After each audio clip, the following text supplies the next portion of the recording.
Oke, assalamualaikum warahmatullahi wabarakatuh. Berjumpa kembali bersama saya Arif dari channel Naraiku. Sekali lagi ya, saya masih diberikan kesempatan untuk berkomunikasi, untuk silaturahmi, untuk berjumpa bersama seseorang yang memang sudah tidak asing lagi ya.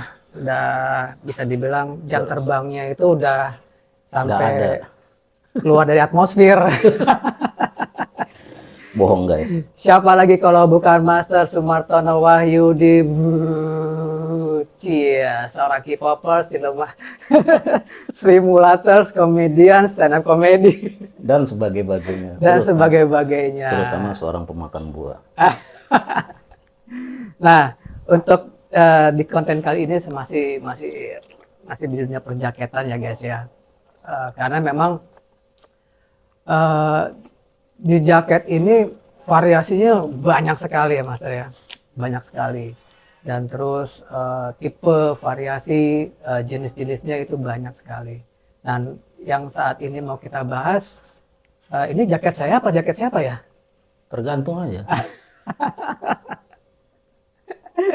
Jadi ini jaket ini bisa dibilang apa ya? Cinta pertama ya, bukan cinta pertama, cinta pada pandangan pertama yang sudah di apa? Yang sudah di mana clip on saya? Oh nih. Yang sudah di lirik-lirik, yang sudah dinanti-nanti, yang sudah digebet-gebet, yang sudah apa ya istilahnya udah pakai dipelet-pelet.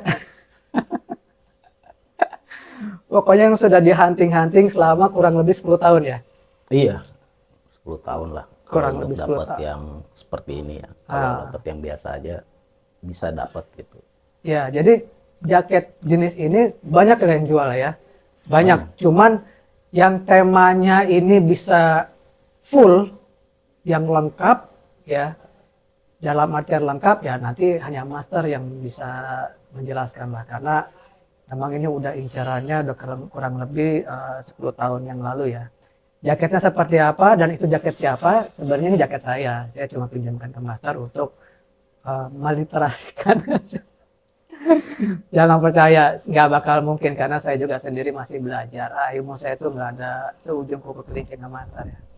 Master, sudah Yes. siap untuk mereview jaket saya? Oke, ini jaketnya saya lepas biar nanti bisa direview ya. Ya, jadi disimak dengan baik ya sampai habis, sampai tuntas biar tahu penjelasannya. Karena selama ini kita hanya ngebahas mengenai M43, M50, M60, M65 atau M51. Kita coba beralih ke yang lain lah dan masih banyak lagi nantinya. Nah, ini jenis jaketnya kalau nggak salah G8 ya. Gitu lah. G8. Nah, nanti seperti apa, Master? Copot. Aduh, sedih. Silakan Master diliterasikan sejarahnya, digunakannya, di awal digunakan, di awal regulasi, dipakai di perang apa, di terakhir dipakainya di apa, di perang apa, tahun berapa, kemudian patches yang menempel itu patches apa aja. Silakan Master. Oke.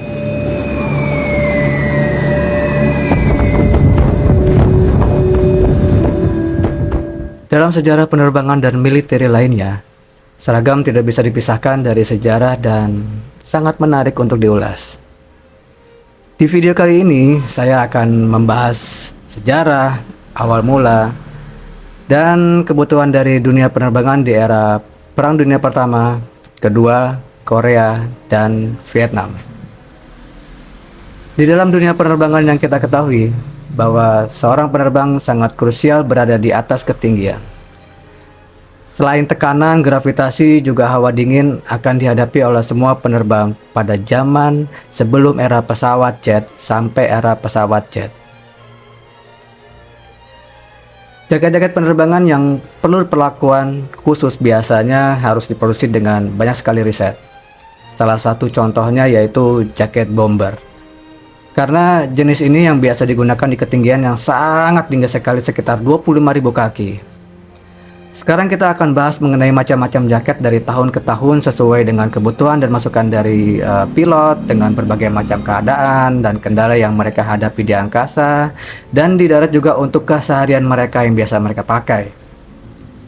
Jaket bomber dan jaket penerbangan pertama kali diproduksi dengan tujuan untuk menyediakan pakaian kerja yang ringan yang cocok untuk personil militer.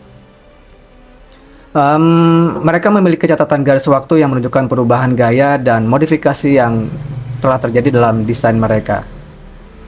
Jaket penerbangan telah mengalami beberapa kali modifikasi desain sejak pertama kali ditemukan ketika mereka terutama diproduksi untuk digunakan oleh orang militer.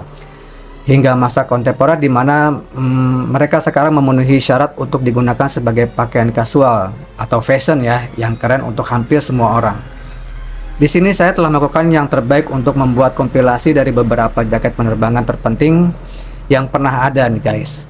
Jadi bersama dengan deskripsi dasar dan beberapa ilustrasinya nanti akan saya buatkan ya guys ya.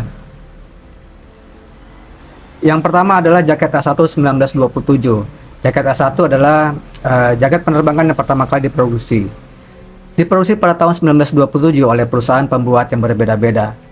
Fakta bahwa jaket ini memiliki banyak produsen menghasilkan deskripsi produksi atau menghasilkan deskripsi produk yang berbeda-beda. Namun tetap saja jaket ini memiliki fitur-fitur penting yang sama menyatukan mereka. Meskipun mereka relatif sederhana dibandingkan dengan yang lainnya, nilai dan prestis pada saat penggunaannya sangat besar. Relevansinya tetap ada bahkan selama Perang Dunia Kedua. Sekitar 14 tahun setelah jaket bomber A2 dengan desain yang lebih baik diproduksi. Penggunaannya secara resmi dan formal terhenti sejak setelah jaket A2 dibuat pada tahun 1931. Jaket A2 1940. Desain awal dari jaket penerbangan A2 muncul pada tahun 1930-an nih guys. Jadi dia berevolusi dari A1. Jaket penerbangan A2 dibuat terutama dari kulit kuda dan kulit kambing. Jaket A2 dirancang dengan pengencang, manset, dan pinggang rajut yang berat. Jaket A1 dan A2 memiliki potongan yang serupa, tetapi tidak seperti jaket A1 yang memiliki kancing. Kalau jaket A2 dilengkapi dengan resleting yang kokoh. Penambah resleting dan kerah pada A2 akan memberikan kontribusi pada kecanggihan dan kecerdasan yang dimilikinya dibandingkan dengan jaket A1.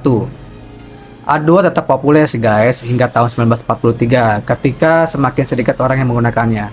Namun tetap saja signifikansinya tidak dapat dilupakan oleh mereka yang mengetahuinya. Jaket B3 1934. Jaket penerbangan B3 dirancang untuk pesawat pengebom yang harus terbang di ketinggian. Oleh karena itu jaket ini biasa disebut juga dengan sebagai jaket pembom. Komposisi bahannya adalah kombinasi kulit domba dan bulu domba yang sangat tebal. Jaket ini tidak dimaksudkan untuk menjadi tipe biasa, karena jaket ini dimaksudkan untuk membuat orang tetap hangat di ketinggian hingga 25.000 kaki. Jadi dengan demikian, jaket ini memiliki reputasi sebagai jaket yang mampu memberikan kehangatan yang memadai. Setiap jaket memiliki 2 tali kulit yang dapat digunakan untuk menutup kerah yang terbuka. Tapi tidak seperti jenis jaket yang lainnya, jaket B3 tidak memiliki tali pinggang rajutan atau trim fit. Jaket D1 1937. Jaket kulit ini dirancang untuk digunakan oleh personil yang harus bekerja di bawah kondisi cuaca buruk, tetapi ya pekerjaannya tidak melibatkan penerbangan guys. Jadi dia tidak dipakai untuk penerbangan. Jaket D1 memiliki desain yang sederhana, memberikan pengguna kemudahan dalam bergerak, namun tetap melindungi mereka dari cuaca dingin. Jaket D1 kemudian digunakan oleh para pilot yang merasa sangat berguna karena tujuan dan kenyamanannya sih guys. Jadi alih-alih hanya diperuntukkan bagi kru darat, jaket ini menjadi pakaian tambahan yang berguna bagi para pilot yang biasanya menggunakannya bersama dengan jaket A2 untuk menghemat kehangatan dan biasanya juga untuk fashion sehari-hari lah. Jaket B6 1939. Jaket penerbangan B6 pertama kali diproduksi sekitar tahun 1943. Pada waktu hampir yang bersamaan dengan jaket B3 yang juga banyak digunakan. Jaket ini merupakan versi perbaikan dari jaket B3. Perbedaan antara B6 dan B3 adalah bobotnya yang relatif ringan. Kebutuhan untuk membuat jaket penerbangan jenis ini akan mendapatkan dukungan dari pada periode sebelum dimulainya perang. Karena pesawat tempur yang tersedia pada saat itu tidak memiliki fasilitas pemanas. Yang terkenal di antara mereka adalah pesawat tempur P-38 yang tampaknya tidak memiliki kemampuan untuk menghasilkan panas. Jaket B-7 tahun 1941. Jaket B-7 yang juga dikenal sebagai jaket Arctic B-7 diproduksi antara tahun 1941 hingga 1942. Jadi cuma hanya setahun ini guys ya, selama Perang Dunia Kedua. Jaket ini diproduksi secara khusus untuk awak pesawat yang mereka bekerja di darat, di daerah yang sangat dingin dan sebagian besar belum berkembang guys daerahnya. Jaket ini memiliki panjang 3/4 yang terbukti efektif dalam menghadapi cuaca dingin dan badai salju yang keras. Komposisi bahan untuk jaket B-7 adalah geser untuk keseluruhannya, kecuali tudung yang dilapisi dengan bulu coyote. Karena tinggi biaya, jadi tingginya biaya produksi nih guys, jaket terutama selama perang ya. Jadi produksi berkelanjutan jika jaket B-7 ini tidak dapat dipertahankan lebih lanjut karena terlalu ekspensif lah ya. Makanya diproduksinya dia cuma hanya 1 tahun itu ya. Jaket M422 dan M422A 1941. Kalau kita lihat perbedaan antara jaket M422 dan jaket M422A adalah penambahan slot pensil di saku sisi kiri jaket M422A. Hingga tanggal 28 Maret 1940, jaket ini distandarisasi oleh Biro Aeronautika Angkatan Laut Amerika dan secara umum dikenal sebagai M422.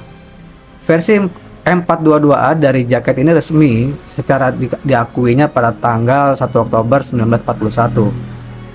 Pada tahun 1941 ketika sukarelawan Amerika menawarkan bantuan kepada Tiongkok dalam perang melawan Jepang, para pilot yang menerbangkan pesawat tempur Hiu P-40 dibekali dengan jaket M422A yang telah dibeli oleh pemerintah Tiongkok untuk tujuan tersebut.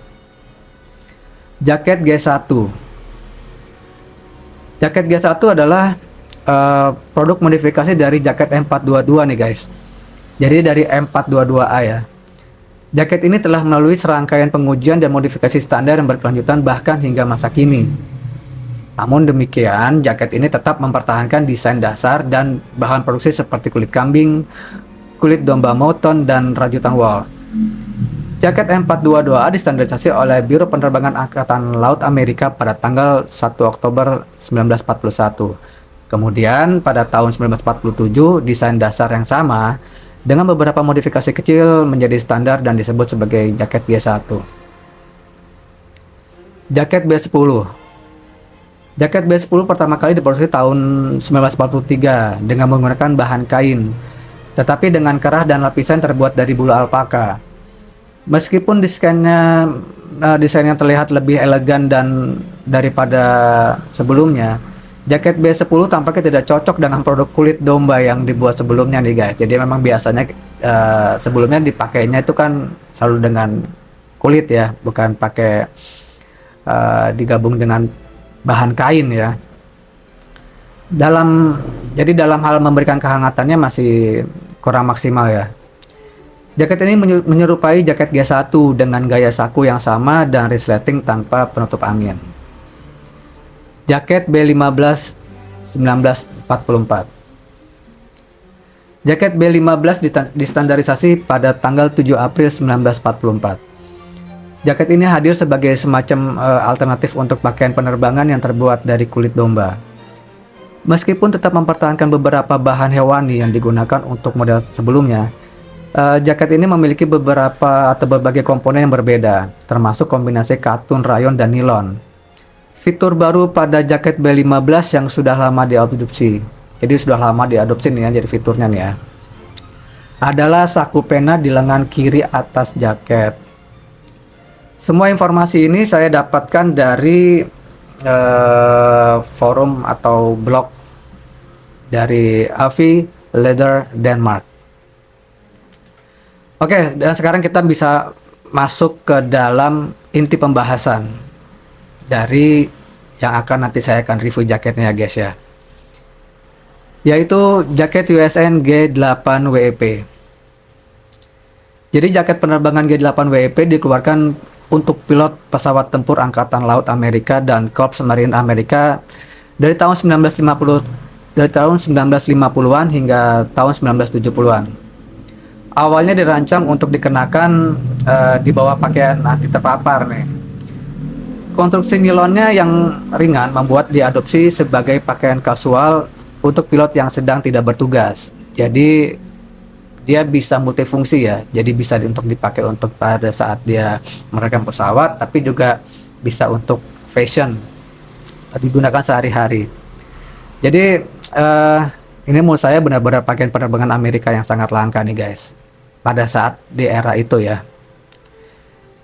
Ada ciri-ciri dan spek khusus pada umumnya dari jaket G8. Yang pertama itu adalah dia ada manset dan kerah yang berbentuk rajutan nih guys.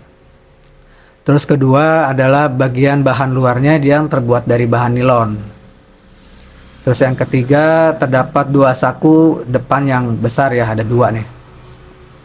Yang keempat dari jenis brand resleting, umumnya itu biasanya dari Talon dan Scoville. Tapi khusus resleting Scoville nih guys, hanya digunakan untuk edisi perang Vietnam.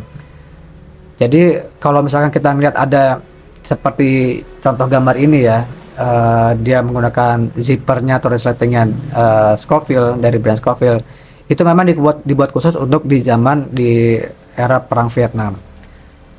Dan di tahun 80-an dia ngebuat juga, tapi dengan menggunakan brand Ideal. Dan itu saya belum bisa menemukan apakah itu hanya sebatas fashion atau memang isu ya, karena saya tidak mempunyai barangnya. Yang kelima terdapat saku di lengan kiri atas nih, seperti contoh ini ya. Terus keenam tupis, yaitu tempat untuk connecting ke celananya. Jadi di dalam jaketnya itu ada kayak connecting atau cantolan dia untuk menyambungkan ke celananya. Karena jaket ini memang satu set sama celananya. Ketujuh, ujung lengan rajut yang mempunyai celah menjorok ke dalam. Jadi ini ciri-ciri G8 yang asli, yang WEP ya. G8 asli itu pasti dia ujung lengannya itu yang rajutan itu pasti akan menjorok ke dalam. Oke, jadi kalau menurut saya nih, saya yakin ya, kita lihat dari sejarahnya.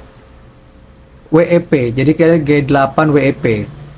Jadi saya yakin WEP ini adalah dari kependekan dari BUWEPS atau kalau saya spell itu BUWEPS, yang berasal dari US Navy Bureau of Weapons. Sorry kalau misalkan saya cara pengucapannya salah ya guys ya. Jadi ini merupakan komando pengadaan untuk perlengkapan penerbangan yang dari berbagai hal lainnya. Dulu bernama BUAER atau BUAER, yaitu Bureau of Aeronautics. Ada juga sebelum itu semuanya disebut juga dengan BUORD atau BUORD, atau disebut USN Bureau of Ordnance. Jadi sebelum ada WP itu dia dinamakannya itu USN Bureau of Ordnance. Bureau of Ordnance awalnya bernama Bureau of Ordnance and Hydrography, yang didirikan pada tanggal 31 Agustus 1842 dan diubah menjadi Bureau of Ordnance atau BUORD pada 5 Juli 1862. Kemudian Bureau of Ordnance dihapuskan pada tanggal 18 Agustus 1959 ketika fungsinya dialihkan ke Bureau of Naval Weapons atau BUWEPS. Kemudian BUWEPS digantikan oleh Naval Ordnance System Command yang didirikan pada tanggal 1 Mei 1966. Komando ini dan Naval Ship System Command digabungkan menjadi Naval SEAL System Command yang didirikan pada tanggal 1 Juli 1974. Nah, sekarang semua itu diganti, dirubah dengan nama yang sekarang dimiliki, yaitu Naval Air System Command atau NAVAIR untuk pengadaan material terkait penerbangan. Angkatan Laut dan Marinir tidak semudah itu dalam penamaan untuk jaket ya. Jadi jaket Webs hadir di USN atau USMC pada tahun 1950 sebagai J-Strip WFS. Jadi dinamakannya sebagai dengan sebutan atau kode J-Strip WFS jaket. Setelan terbang musim dingin dan dipadukan dengan T-Strip WFS, yaitu celana setelan terbang musim dingin. Jadi J-nya itu untuk identifikasi jaket, T-nya itu untuk identifikasi celana. Jadi keduanya diperoleh oleh Boeing atau Boeps. Pada tahun 1960, jaket tersebut berganti nama menjadi jaket setelan nih. Jadi setelan terbang musim dingin dengan kode MIL-S-18-342C atau WEP atau senjata. Jadi WEP itu bisa dibilang ada sebutan weapons juga ya. Semua jaket dan celana ini harus dikenakan di bawah setelan. Jadi setelan satu set ya. Tetapi karena pilot pesawat tempur adalah dia pilot pesawat tempur, maka jaket ini menjadi sangat populer sebagai jaket penerbangan luar ruangan pada tahun 1960-an hingga akhir tahun 1980-an. Tetapi jaket ini sangat mahal guys. Jadi banyak sekali repro dari beberapa kontraktor yang membuatnya ya. Karena ini memang jaket ini bisa dibilang fashionable juga ya. Kebanyakan pilot sayap kaku mengenakannya. Orang-orang helikopter jarang melihatnya nih pada akhir tahun 1970-an hingga tahun 1980-an. Pada saat itu kami mendapatkan jaket CWU-45P dengan kodenya J-CWFS sistem penerbangan cuaca dingin, serta CWU-36 atau bisa dibilang disebut dengan berat musim panas ya. Dan jaket leher kura-kura dan celana panjang senada yang dapat dikenakan. Jika Anda sedang berlayar baik Gator Fighter atau LPH, LHA, dan LHD atau Big Carrier, Anda dapat mengenakan kaos dek penerbangan di bawah setelan penerbangan. Jadi bisa di combine lah ya. Jadi dengan setelan penerbangan Anda, alih-alih jaket leher kura-kura putih, merah, biru, coklat, hijau, kuning dan seterusnya bisa di-mix seperti itu ya. Lagi pula jaket WEPS atau WEPS tidak dirancang sebagai jaket luar dan usang. WEPS berasal dari labelnya dan pilot atau awak pesawat menyebutnya demikian. Jadi ini yang saya tahu aja ini banyak sekali ya beredar di pasaran jenis-jenis jaket WEP dari kontraktor-kontraktor lainnya nih seperti Spiewak, Houston, Avirec, Basrixon atau jenis Titan ya. Dan brand-brand tersebut selama dia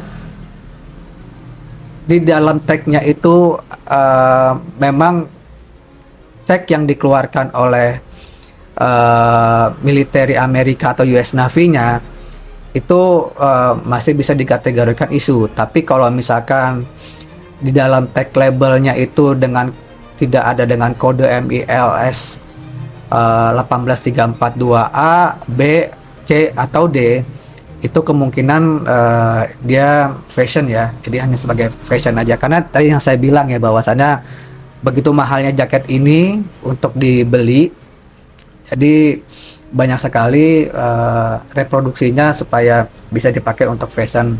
Jadi selain dipakai oleh tentaranya sendiri, jadi bisa dipakai oleh sivil ya.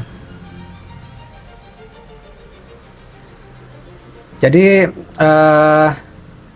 kalau dilihat dari eh, jenisnya dan tag labelnya. Jadi ada sekitar ada 4 jenis ya, ada 4 jenis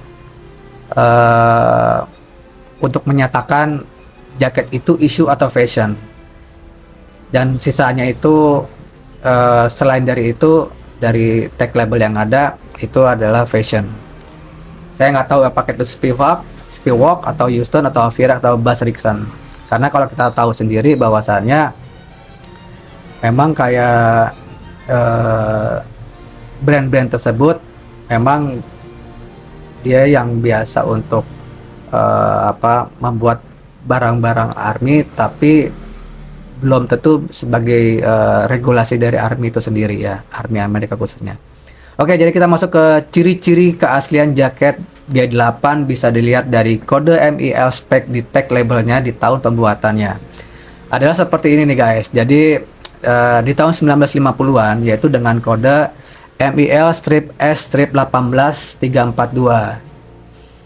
Terus ada juga di MIL-S-18-342A, itu di tahun 1950-an guys. Nah, kalau misalkan di tahun 1960-an itu dengan kodenya MIL-S-18-342B, oke, dan MIL-S-18-342C. Nah, jadi itu yang benar-benar yang jaket G8 dengan kode seperti itu yang dinyatakan isu. Kalau misalkan tidak ada kode itu berarti udah fix itu bahwasannya fashion. Ini bukan saya bicara ya, tapi ini memang sejarah dan tertulis ya guys ya. Semua produksi atau semua yang diproduksi berdasarkan kode MIL spec dibuat terakhir hingga tahun 1970-an. Sumber ini saya dapatkan, jadi semua informasi itu saya dapatkan sumbernya dari US Military Forum. Oke, nah sekarang saya punya jaketnya nih, jaket M8. Sekarang kita masuk ke dalam konten jaket yang ada pada jaket G8 WEP yang saya miliki ini ya guys ya.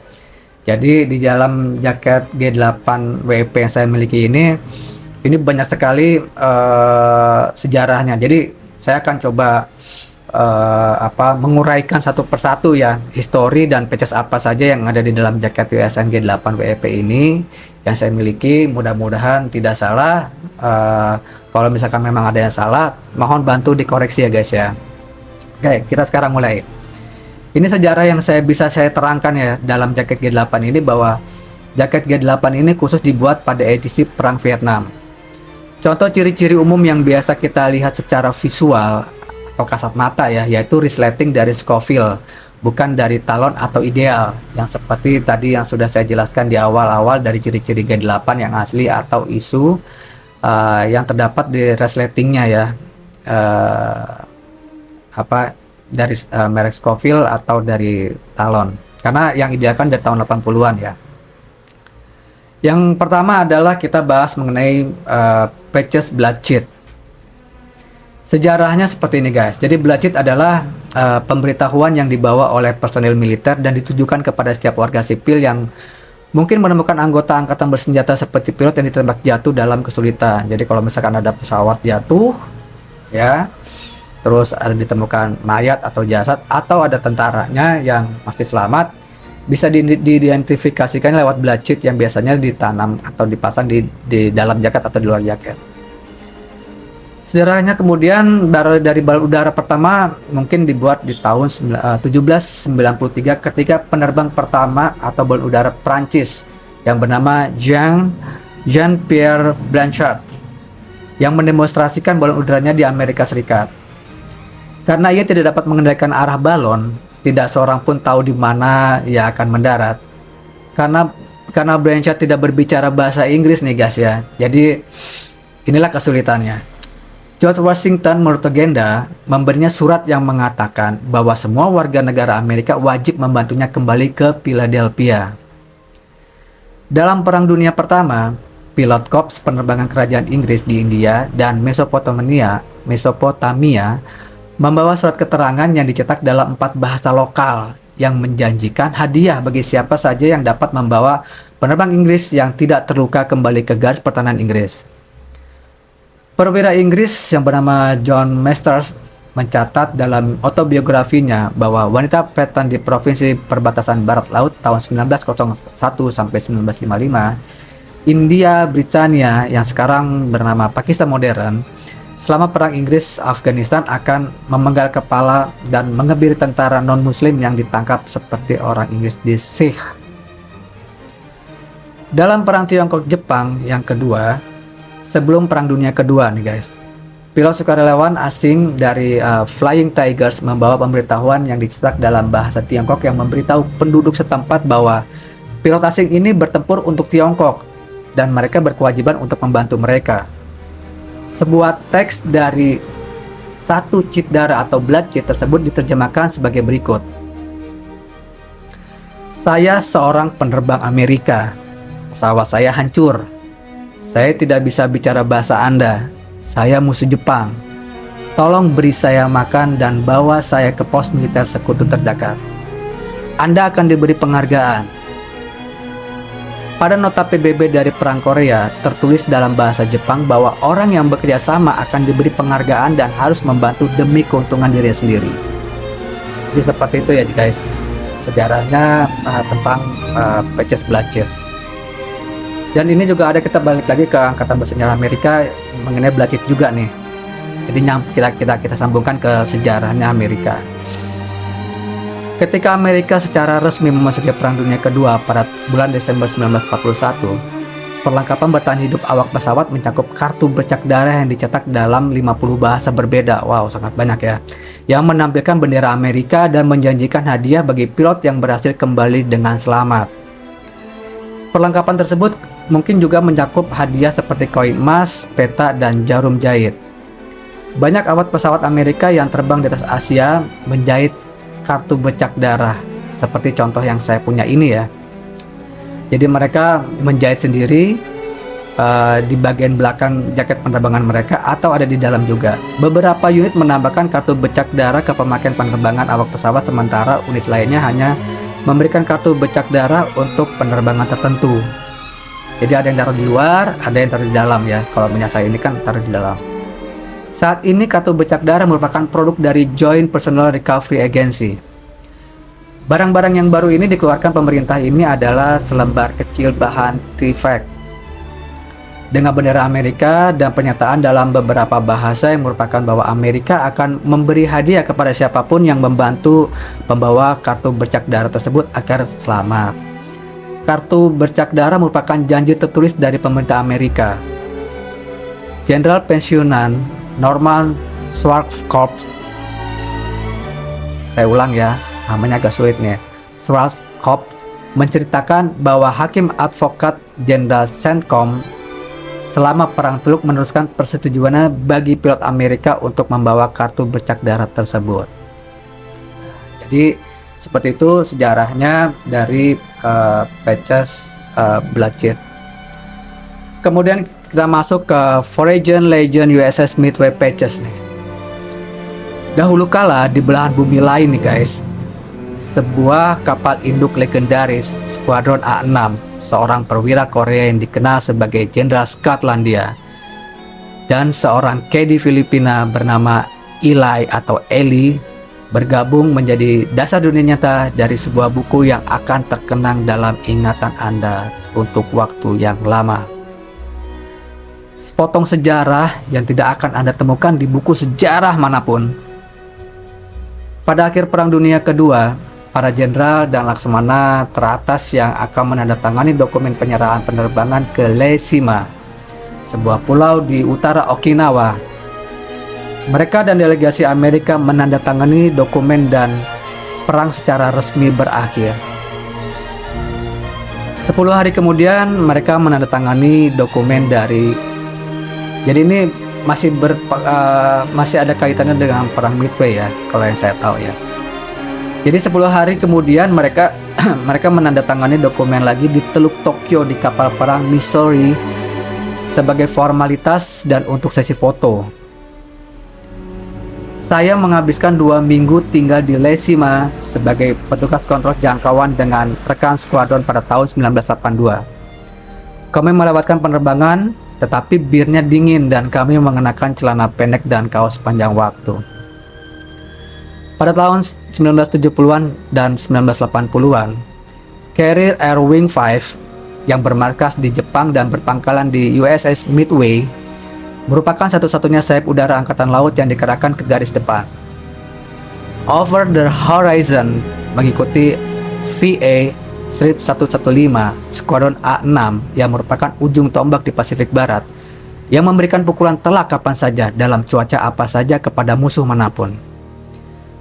Yang saya informasikan dan saya ceritakan tadi, saya mendapatkan sumber informasi itu semuanya dari buku Over the Horizon karya Luke Ridenhour, seorang veteran pilot pesawat tempur USS Midway. Jadi seperti itu ya guys, historikalnya tentang sejarah patches dari Virgin Legend USS Midway yang tadi kita bahas. Selanjutnya patches McDonnell Douglas F4S Phantom patches. McDonnell Douglas F4 Phantom 2 adalah pesawat tempur interceptor atau bomber 2 tempat duduk, bermesin ganda, semua cuaca, jarak jauh yang awalnya dikembangkan untuk Angkatan Laut Amerika oleh McDonnell Aircraft. Pesawat ini terbukti sangat adaptable dan menjadi salah satu bagian utama Air Wings dari US Navy, US Marine Corps, dan US Air Force. Pesawat ini digunakan secara luas oleh ketiganya selama Perang Vietnam, menjadi pesawat tempur superioritas udara utama bagi Angkatan Laut dan Angkatan Udara Amerika, serta memegang peranan penting sebagai penyerang daratan dan pengintai dalam perang. Pesawat ini mulai beroperasi pada tahun 1960. Phantom terus menjadi bagian dari kekuatan udara militer Amerika sepanjang tahun 1970-an hingga 1980-an, secara bertahap diganti dengan pesawat yang lebih modern seperti F-15 Eagle dan F-16 Fighting Falcon di Angkatan Udara Amerika. Sedangkan F-14 Tomcat dan FA-18 Hornet di Angkatan Laut Amerika dan FA-18 di Korps Marinir. Pesawat ini tetap digunakan oleh Amerika dalam peran pengintaian di Wild Whistle dan pada Perang Teluk 1991 dan akhirnya dipensiunkan di tahun 1996. Phantom yang juga dioperasikan oleh angkatan bersenjata dari 11 negara lain. Phantom Israel dipakai secara luas dalam konflik Perang Arab Israel, sedangkan Iran menggunakan armada besar Phantoms pada Perang Iran-Irak. Phantoms tetap berada di garis depan pelayanan dengan 7 negara dan digunakan sebagai target tak berawak oleh Angkatan Udara Amerika sekarang ya. Jadi sekarang itu digunakan itu jadi seperti kayak nirawak ya. Jadi tidak ada pilotnya. Produksi Phantom berjalan pada tahun 1958 sampai 1981 dengan total semua produksinya sekitar 5.195 unit pesawat. Produksi ekstensif ini membuatnya sebagai pesawat barat kedua yang diproduksi terbanyak setelah F-86 Sabre dengan produksi mendekati 10.000. Semua informasi ini saya dapatkan dari Wikipedia ya guys. Kemudian kita masuk ke VFA Strip 161 Fighter Patches. VFA Strip 161 yang dijuluki Chargers adalah Strike Fighter Squadron dari Angkatan Laut Amerika. Squadron ini didirikan di Nash Cecil Field sebagai Fighter Squadron VF-161 pada tanggal 1 September 1960. Squadron ini dipindahkan ke Nash Miramar pada tanggal 19 September 1961 dan ke Naval Station Yokosuka, Jepang pada tanggal 1 April 1986. Skuadron ini berganti nama menjadi VFA 161.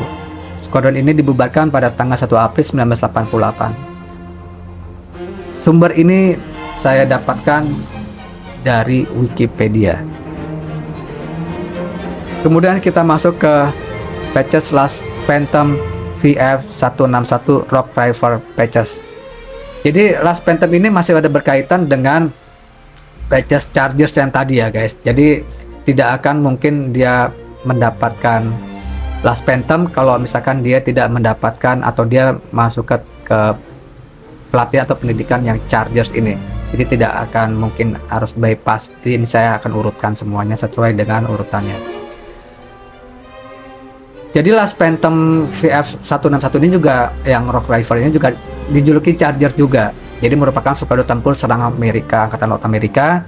Skuadron ini didirikan di NAS, sama seperti tadi ya, di NAS Cecil Field sebagai skuadron tempur VF-161 pada tanggal 1 September 1960, kemudian dipindahkan ke NAS Miramar CE pada tanggal 19 September 1961, kemudian ke Pangkalan Angkatan Laut Yokosuka, Jepang pada tanggal 1 April 1986.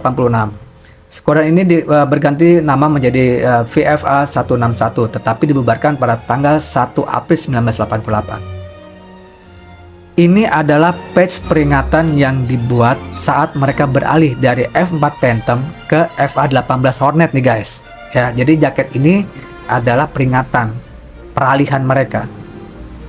Patch ini bertuliskan Last Phantoms. Nah, jadi itu artinya ya kenapa disebut dengan Last Phantom, karena mereka adalah peralihan. Jadi tulisannya kenapa Last Phantom ada di atas dan Rock Rifles di bawah, dan tidak disertai dengan perekat. Jadi dia tidak ada pakai velcro ya. Jadi dia pasti langsung dijahit ke jaketnya. Semua informasi ini, sumber ini saya dapatkan dari Wikipedia. Kemudian patches selanjutnya adalah name tabs patches. Yang saya ada ini dalam jaket ini adalah versi hitamnya nih. Jadi dari label nama Rio itu bukan nama ya, bukan nama orang ya. Jadi suatu tipe Rio atau RIO atau RIO atau WSO, yaitu officer untuk VF-161 Chargers. Label ini memiliki celah pada baut petir sehingga Anda dapat menyulam nama Anda dan tidak disertai dengan velcro. Jadi tetap lagi ya, seperti biasa, sumber informasi ini saya dapatkan dari Wikipedia. Kemudian patch selanjutnya yaitu adalah Whitway Centurion 300 CF41 patches. Nah, ini yang sangat menarik nih. Patches USS Midway adalah salah satu dari 2 kapal induk terakhir di masa perang yang baru-baru ini dipensiunkan. Kapal induk ini adalah kapal induk pertama yang berpangkalan di luar Amerika dengan bermarkas di Yokosuka, Jepang, yang memungkinkan kapal tersebut siap sedia untuk pengarahan cepat di Pasifik. Ini adalah bagian dari Centurion untuk 300 jam terbang, bagian yang sangat sulit dan sangat berharga untuk didapatkan. Seperti biasa, sumber informasi ini saya dapatkan di Wikipedia. Jadi 300 itu adalah untuk menyatakan 300 jam terbang ya guys ya. Oke, selanjutnya adalah Midway Nocturnal 100 CV41 patches. Sama seperti yang di 300, USS Midway adalah salah satu dari 2 kapal induk terakhir di masa perang yang baru-baru ini dipensiunkan. Kapal induk ini adalah kapal induk pertama yang berlabuh di luar Amerika dengan bermarkas di Yokosuka, Jepang, yang memungkinkan kapal tersebut siap sedia untuk pengarahan cepat di Pasifik. Ini adalah bagian dari Centurion untuk 100 jam terbang, bagian yang sangat sulit dan sangat berharga untuk didapatkan. Sekali lagi, sumber informasi ini saya dapatkan dari Wikipedia. Jadi dari jaket ini kita sudah melihat bahwasannya sang pilot dia mempunyai jam terbangnya sebanyak 400 jam terbang. Kemudian patch selanjutnya adalah Navy Mikilas. Ini sejarah yang saya ketahui bahwasanya Navy Mikilas itu dulunya ada satu gugus tugas tempur khusus pesawat-pesawat generasi awal dari pesawat-pesawat tempur Amerika sebelum era-era jet itu ada. Nama di prefektur Jepang, nama daerahnya kalau tidak salah itu Inosuke. Ada gugus tugas namanya di McAley. Jadi sumber ini yang saya dapatkan dari Wikipedia dan dari salah satu kolektor ya dari barang ini. Kemudian kita lanjut lagi ke patches selanjutnya, ada patches 200 Mission Vietnam patches. Singkat cerita dari patches ini. Dulu para pilot Angkatan Laut Amerika dan perwira penerbangan Angkatan Laut yang menerbangkan McDonnell F4 Phantom II dan terlibat dalam misi perang Vietnam selama 200 jam terbang dan memperingati pencapaian 200 jam misi tempur di Vietnam dengan mengenakan lambang ini pada pakaian terbang dan jaket terbang mereka yang diproduksi tahun 1969. Jadi seperti itu ya guys ya, untuk jaket atau patches, sorry, bukan jaket, untuk patches ini kenapa dinamakan 200 Mission. Informasi ini yang seperti biasa saya dapatkan dari Wikimedia. Kemudian patches selanjutnya adalah 1500 hours atau 50,000 hours Phantom 2 patches. Sejarah singkatnya seperti ini guys. Dulu pilot USS Midway yang sudah melaksanakan penugasan perang di perang Vietnam sebanyak 1500 jam terbang. Jadi patches ini diberikan bagi pilot USS Midway yang dulu ditegaskan untuk perang di Vietnam yang sudah mencapai sampai 1500 jam terbang. Nah, sumber informasi ini juga balik lagi saya dapatkan dari Wikimedia. Patches selanjutnya yang sangat menarik nih adalah Tailwing Patches. Ya. Jadi singkat cerita dari sejarah Tailwing ini adalah Tailwing atau disebut juga dengan kode ekor pada pesawat Angkatan Laut Amerika adalah tanda yang membantu mengidentifikasi unit dan atau penugasan pangkalan pesawat. Kode ini terdiri dari satu atau dua huruf atau angka yang dicat pada kedua sisi penstabil vertikal di atas kanan atas dan di sayap kiri bawah dekat ujung. Meskipun terletak pada penstabil vertikal dan sayap sejak awal pada bulan 1945, tanda identifikasi ini umumnya disebut sebagai kode ekor.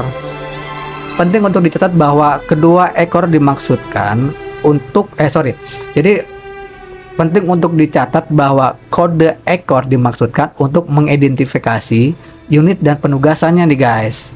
Bukan pesawat individual. Jadi sesuai dengan penugasan. Kalau misalkan dia tidak ada tugas, tidak pernah dapat penugasan itu, ya tidak akan dikasih kode itu. Secara otomatis seperti itu ya. Nah, untuk semua pesawat Angkatan Laut Amerika dan Korps Marin Amerika, identifikasi unik diberikan oleh nomor biro. Gitu. Jadi nggak kita bisa main ngecat begitu aja atau main pasang tailwing di ujung pesawat itu, sayap itu nggak bisa. Nah, sumber informasi ini saya dapatkan sekali lagi dari Wikimedia.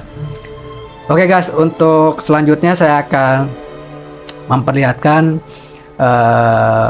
beberapa jenis-jenis jaket pesawat tempur dan pesawat pengebom ya guys ya, dari Amerika, dari masa ke masa yang saya ketahui aja ini guys ya. Kalau misalkan ada masih kurang, bisa tolong dibantu dikoreksi di kolom komentar. Dan inilah penampakan dari beberapa jenis pesawat tempur yang saya akan sajikan cuma sampai di G8 aja. Check it out.